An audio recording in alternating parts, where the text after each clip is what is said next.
Hello everyone, Jesse Webb, TradersPro. Hope you all had a nice weekend. Market conditions going into this week, bullish in a bear market.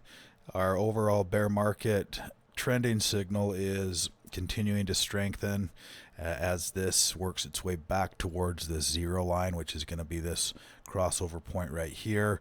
That will put us in a new uptrend, a new bull market essentially. Not quite there yet, but continuing to have constructive bullishness here in this overall backing and filling process here. Higher lows and higher highs. We'll see where this one ends up right here. If we can break out and get some strength to that upside, and we'll definitely see some additional confirmation, I believe, once we could clear that, but we're just not quite there yet.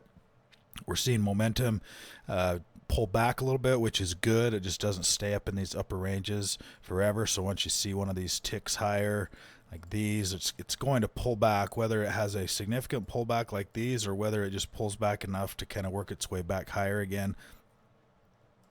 Time will tell on that.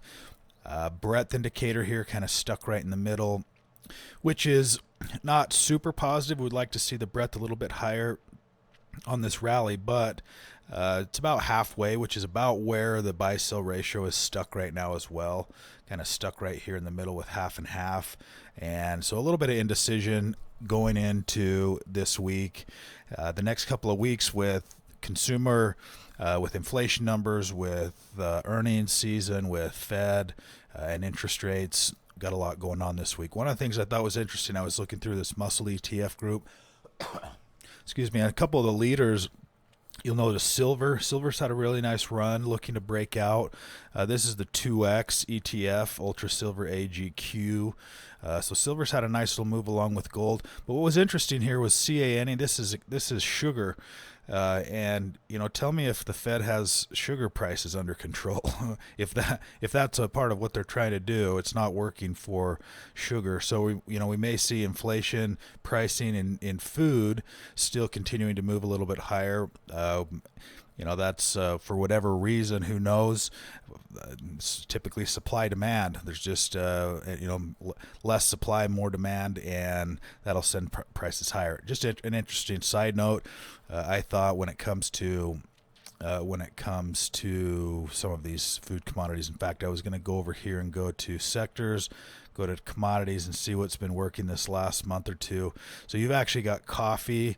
Not necessarily that coffee is going to be in an inflationary type number. We're all going to continue to drink our Joe, but you've got a good solid confirmation bar right there for some new uptrend. Cocoa also right here, and we looked at sugar. We'll see that changed back here. We've got oil. We talked about silver. SLV is another ETF. This is not an ultra ETF, so you're just getting just the straight one-to-one type of movement. Livestock here, corn. See if the cattle prices are moving lower. Again, these are not super important in terms of the analysis that I follow, but when we're talking about inflation and prices of things going higher, it's just interesting now and then to take a look at the commodities. Indexes, Dow stock still 19 in that new uptrend range, 3 in the sell range. Let's take a look at those three and see which ones are lagging here on the Dow, and see if we can, let me just refresh here, see if we can see what might be moving. Caterpillar, American Express, 3M. Caterpillar, let's take a look at that chart. It's actually, pretty significant sell-off here in the last 6-8 months or so, but we're continuing to see strength overall in the market. It's just kind of this stealth, quiet strength as things are building. We're coming off the overbought areas, and that's kind of what we wanted to see, is a little bit of a pullback here. SPY, let's take a look at that chart. So this also has a little bit of a bullish tone to it here. Now we've rallied all the way up above these levels. New high, retracement, maybe a little confirmation bar right there off of support.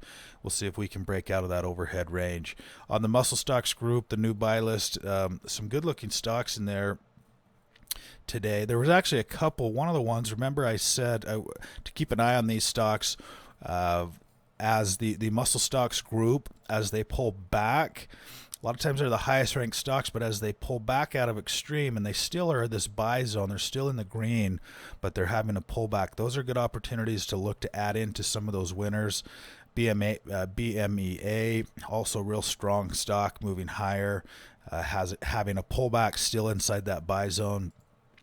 This was the best looking stock in that group that in my opinion, that was you've got a very strong stock, you've got all green profile here, you had a breakout and support, and then a confirmation bar where it's actually closing higher than that prior day right there. That's a good looking bullish confirmation bar of some continuation. Keep an eye on TERN this week, and lots of good stocks to look at in there that are trending higher, pulling back, looking for opportunities to shift back over into that buy the dip mode. We're almost there, I would say, on these kind of stocks. We are there, but the overall market not quite there yet.